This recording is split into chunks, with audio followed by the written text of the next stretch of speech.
Doctor ortho Ayurvedic oil and capsule. अब दर्द भी घुटने टेकेगा। पाकिस्तान अफगानिस्तान में जंग हुआ तेज, तालिबान ने की एयर स्ट्राइक, कई पाकिस्तान के सैन्य ठिकाने बने निशाना, डूरेंट लाइन पर गोलीबारी। मुश्किल में घिरे माही, झारखंड हाउसिंग बोर्ड ने धोनी को थमाया नोटिस, आवासीय प्लाट से जुड़ा है मामला। सीएम धामी ने उत्तराखंड को दी सौगात, विकास कार्यों के लिए करीब 126 करोड़ की मंजूरी, त्रिस्तरीय पंचायती राज संस्थाओं को कुल 89 करोड़ रुपए हस्तांतरित। नमस्कार, आप सभी का स्वागत है टॉप अपडेट्स में और मैं हूं आपके साथ अंकिता सिंह। शुरुआत करेंगे टॉप अपडेट्स की। पाकिस्तान और अफगानिस्तान के बीच तनाव खुली जंग जैसी स्थिति में पहुंच गया है, जहां हमलों और जवाबी कार्रवाई का सिलसिला तेज हो गया है। अफगानिस्तान की इस्लामिक अमीरात के रक्षा मंत्रालय ने एक वीडियो जारी कर दावा किया है कि खैबर पख्तूनख्वा प्रांत के उत्तरी वजीरिस्तान में मीरान शाह और स्वेतबाम स्थित पाकिस्तानी सैन्य ठिकानों पर ड्रोन से हवाई हमले किए गए। रदल जुल्म नाम से चलाए गए इस अभियान में स्वेतबाम के सैन्य अड्डों पर आग लगाने का भी दावा किया गया। वीडियो में पहाड़ी इलाकों में रात के समय विस्फोट और लक्षित हमलों के दृश्य दिखाए गए। हालांकि इसकी स्वतंत्र पुष्टि नहीं हो सकी। इससे पहले पाकिस्तान द्वारा अफगानिस्तान में 29 ठिकानों पर हवाई बमबारी की बात सामने आई। दोनों देशों के बीच बढ़ते सैन्य टकराव ने क्षेत्रीय सुरक्षा को लेकर गंभीर चिंताएं बढ़ा दी हैं। भारतीय क्रिकेट टीम के पूर्व कप्तान एमएस धोनी को झारखंड राज्य आवास बोर्ड ने रांची स्थित आवासीय भूखंड के कथित दुरुपयोग के मामले में नोटिस जारी किया है।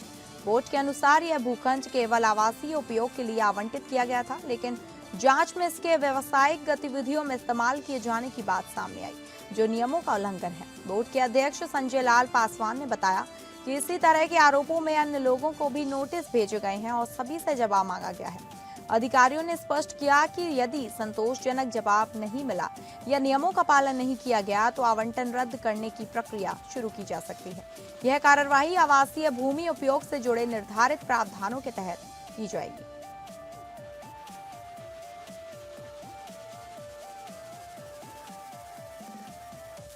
रांची नगर निगम चुनाव में मेयर पद पर भाजपा समर्थित रोशनी खलको ने शानदार जीत दर्ज करते हुए कांग्रेस प्रत्याशी और पूर्व मेयर रमा खलको को 14,363 वोटों से पराजित कर दिया। आधिकारिक घोषणा अंतिम चरण की मतगणना के बाद की जाएगी, लेकिन रुझानों में रोशनी खलको को 15,669 वोट मिले।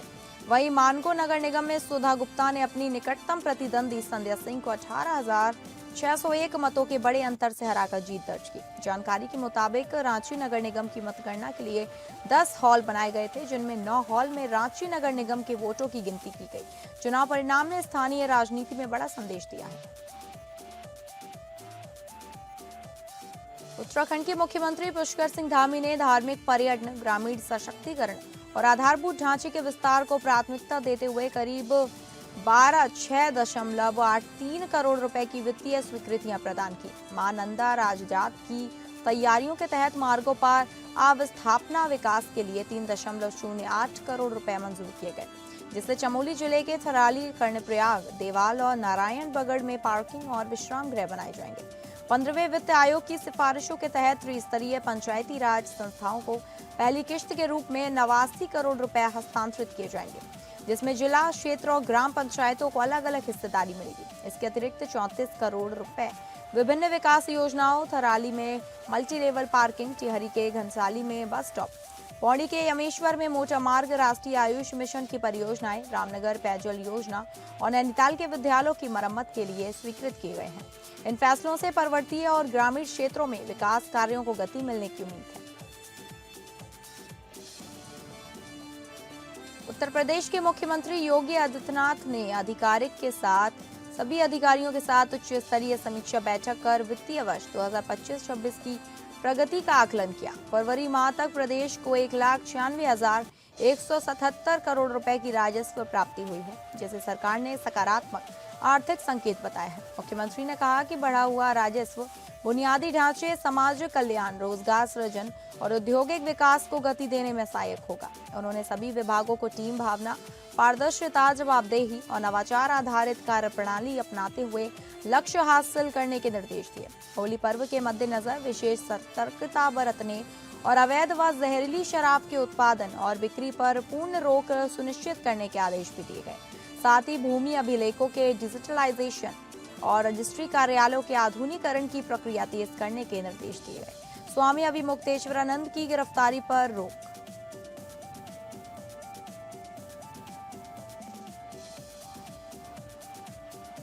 इलाहाबाद हाईकोर्ट ने नाबालिगों के कथित यौन शोषण मामले में दर्ज पॉस्को केस में नामजद स्वामी अभिमुक्तेश्वरानंद की गिरफ्तारी पर रोक लगाते हुए उनकी अग्रिम जमानत अर्जी पर आदेश सुरक्षित रख लिया है। शुक्रवार शाम करीब 1 घंटे से भी अधिक समय तक चली सुनवाई के बाद खचाखच भरी कोर्ट में न्यायमूर्ति जितेंद्र कुमार सिन्हा की एकल पीठ ने अपना आदेश सुनाया। यह फैसला स्वामी अभिमुक्तेश्वरानंद तथा उनके शिष्य स्वामी मुकुंदानंद के लिए बड़ी राहत माना जा रहा है। आशुतोष ब्रह्मचारी की अर्जी पर विशेष न्यायाधीश पॉस्को एक्ट के आदेश के क्रम में स्वामी अभिमुक्तेश्वरानंद व अन्य के खिलाफ बीते रविवार को झुंसी थाने में एफआईआर दर्ज की गई थी। झुंसी पुलिस मुकदमा दर्ज होने के बाद पूछताछ कर चुकी है। पीड़ितों का बयान और मेडिकल भी हो चुका है। माघ मेला तथा महाकुंभ में नाबालिगों के साथ कुकर्म का आरोप स्वामी और उनके सहयोगी स्वामी मुकुंदानंद के खिलाफ है। सुनवाई से पहले ही कोर्ट नंबर 72 खचाखच भर गई। बचाव पक्ष ने एक पीड़ित को नाबालिग बताया। पीड़ितों की तरफ से अग्रिम जमानत अर्जी का विरोध किया गया। अयोध्या में रमजान, ईद, होली, रामनवमी और नवरात्र के शांतिपूर्ण आयोजन को लेकर जिला प्रशासन ने केंद्रीय शांति समिति की बैठक आयोजित की। पुलिस लाइन के आरटीसी सभागार में हुई बैठक में सभी धर्मों के धर्मगुरु, जनप्रतिनिधि और गणमान्य नागरिक मौजूद रहे। जिलाधिकारी निखिल टीकाराम फुंडे और एसएसपी डॉक्टर गौरव ग्रोवर सहित कई अधिकारियों ने भाग लिया। प्रशासन ने अयोध्या की गंगा यमुनी तहजीब को कायम रखते हुए सभी पर्व भाईचारे और सौहार्द के साथ मनाने की अपील की। अधिकारियों ने भरोसा दिलाया कि पूर्व वर्षों की तरह इस बार भी सभी त्योहार शांति और सद्भाव का संदेश देंगे। बैठक में लोगों से फीडबैक लेकर शिकायतें और सुझाव सुने गए तथा शीघ्र समाधान का आश्वासन दिया गया। एसएसपी ने स्पष्ट किया कि कानून व्यवस्था से खिलवाड़ बर्दाश्त नहीं किया जाएगा और सोशल मीडिया पर कड़ी निगरानी रखी जा रही है। अफवाह फैलाने वालों के खिलाफ सख्त कार्रवाई होगी, जबकि सभी डीएसपी और थाना प्रभारियों को अपने क्षेत्रों में सतर्कता और समुचित तैयारी सुनिश्चित करने के निर्देश दिए गए हैं। बरेली जनपद की पुलिस को बड़ी मजबूती मिली है। अनुराग आर्य ने डायल 112 सेवा के लिए 16 नई आधुनिक स्कॉर्पियो गाड़ियों को हरी झंडी दिखाकर रवाना किया। इन नए वाहनों के बेड़े में शामिल होने से आपातकालीन पुलिस प्रतिक्रिया और तेजी होगी तथा अपराधियों पर प्रभावी अंकुश लगाने में मदद मिलेगी। एसएसपी अनुराग आर्य ने बताया कि नई गाड़ियां अत्याधुनिक सुविधाओं से लैस हैं, जिससे शहर और ग्रामीण क्षेत्रों में त्वरित कार्रवाई सुनिश्चित की जा सकेगी। उन्होंने कहा कि डायल 112 पुलिस हर समय जनता की सेवा के लिए तत्पर रहेगी और जनहित में पूरी जिम्मेदारी के साथ कार्य करेगी।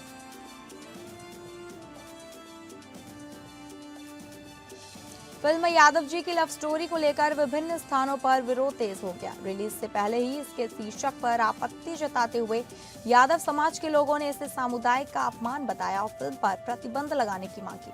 बहराइच जिले में भी बड़ी संख्या में यादव समाज के लोगों ने कलेक्ट्रेट परिसर में प्रदर्शन कर फिल्म पर तत्काल रोक की मांग उठाई। प्रदर्शन का नेतृत्व कर रहे नंदेश्वर यादव ने कहा कि इस तरह की फिल्में समाज में जातीय भेदभाव और वैमनस्य को बढ़ावा देती हैं, इसलिए ऐसी फिल्मों पर रोक लगनी चाहिए। प्रदर्शनकारियों ने राष्ट्रपति के नाम ज्ञापन सौंपकर फिल्म के प्रदर्शन पर तत्काल प्रतिबंध लगाने और निर्माताओं के खिलाफ कार्रवाई की मांग की है।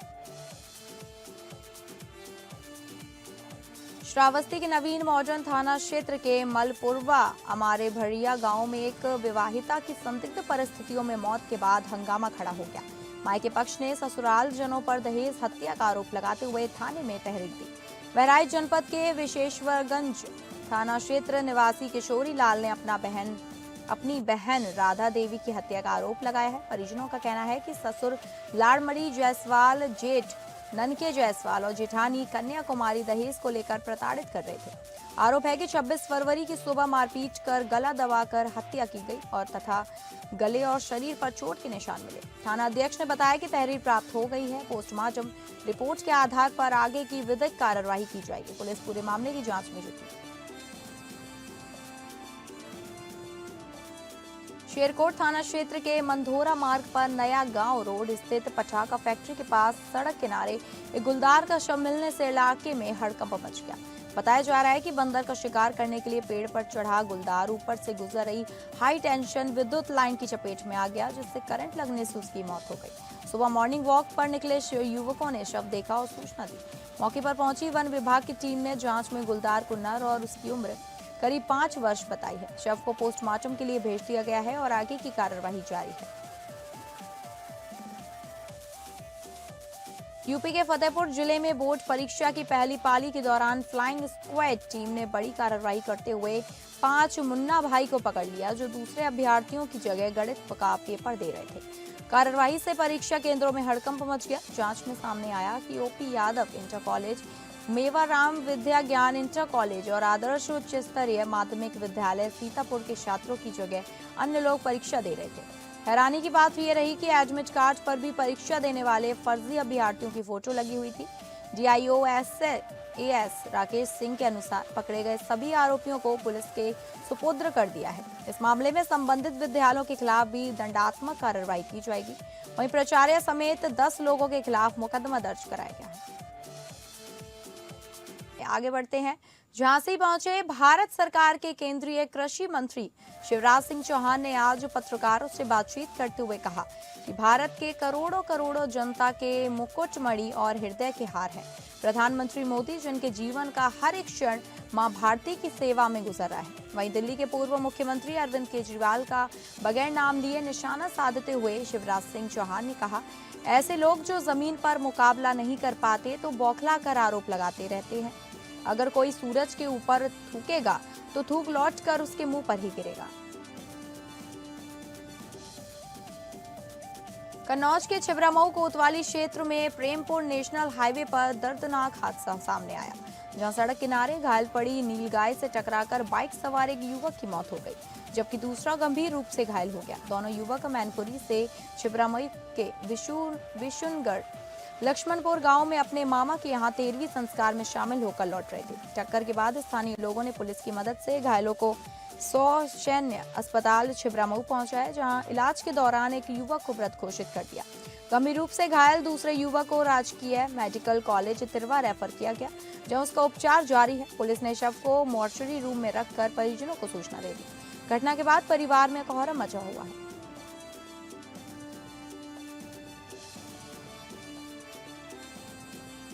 कानपुर के गुजैनी थाना क्षेत्र से सामने आए एक वायरल वीडियो ने कथित अवैध पेड़ कटान का मामला उजागर किया। वीडियो में सागौन के पेड़ों की कटाई होती दिख रही है और कटी हुई लकड़ी को मौके से हटाते लोग नजर आ रहे हैं। आरोप है कि यह कटान बिजली विभाग के काम की आड़ में किया गया। स्थानीय लोगों का दावा है कि Kanpur electricity supply company limited के कार्य के नाम पर हरे भरे और कीमती सागौन के पेड़ काटे जा रहे हैं, जबकि इसके लिए वन विभाग से अनुमति आवश्यक होती है।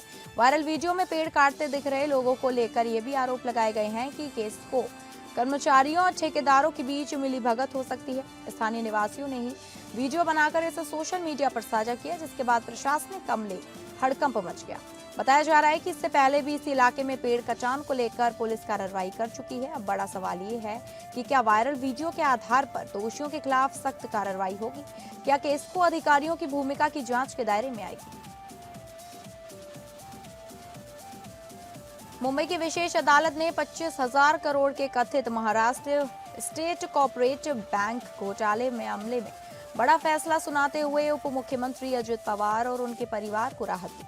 अदालत ने कहा कि जांच एजेंसियों द्वारा प्रस्तुत साक्ष्य मुकदमा चलाने के लिए पर्याप्त नहीं है, इसलिए मामले को आगे बढ़ाने से इंकार किया जाता है। यह मामला महाराष्ट्र स्टेट कोऑपरेटिव बैंक से जुड़ी कथित वित्तीय अनियमितताओं से संबंधित था, जिसमें हजारों करोड़ रुपए के लोन वितरण और वसूली प्रक्रिया में गड़बड़ी के आरोप लगाए गए थे। अदालत ने इस फैसले के बाद राज्य की राजनीति में हलचल तेज हो गई। विपक्ष ने निर्णय पर सवाल उठाए, जबकि सत्ता पक्ष ने इसे सत्य की जीत करार दिया।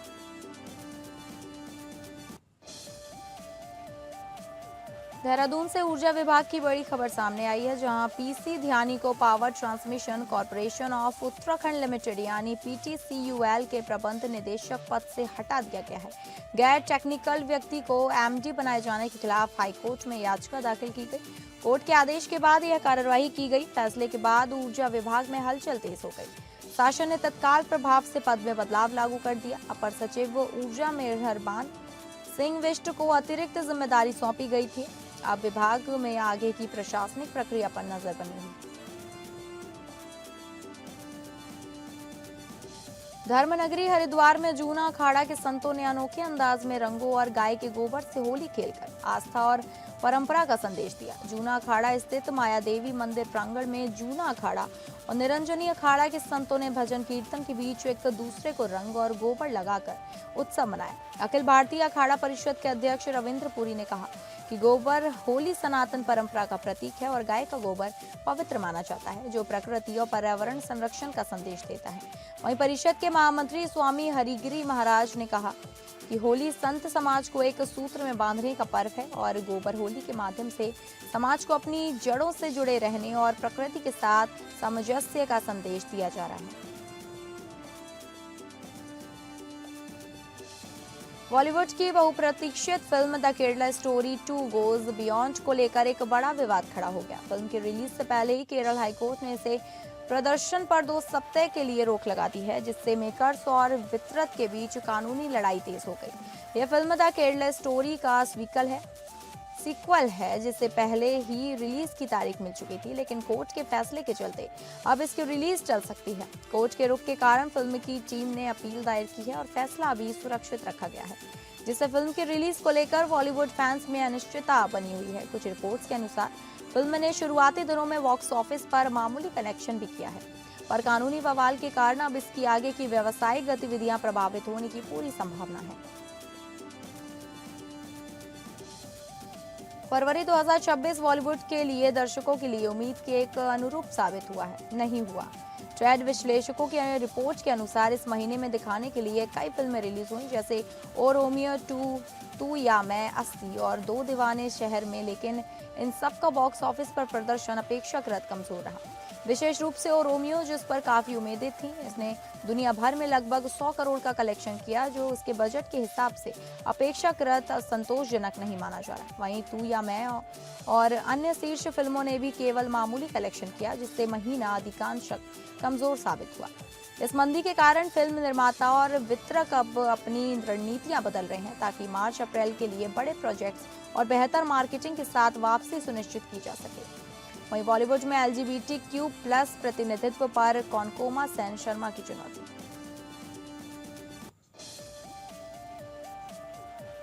बॉलीवुड की प्रसिद्ध अभिनेत्री कॉनकोना सेन शर्मा ने हाल ही में इंडस्ट्रीज में क्वियर प्रतिनिधित्व के तरीके पर खुलकर अपनी राय दी।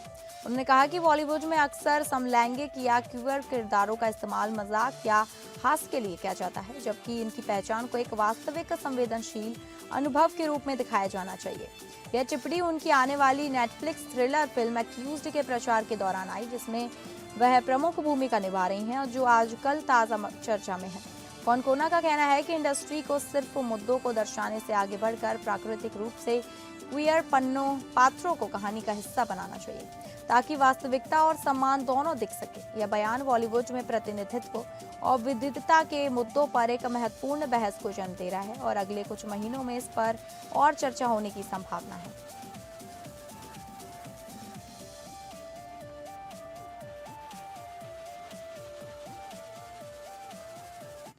तो फिलहाल टॉप अपडेट्स में बस इतना ही। नमस्कार।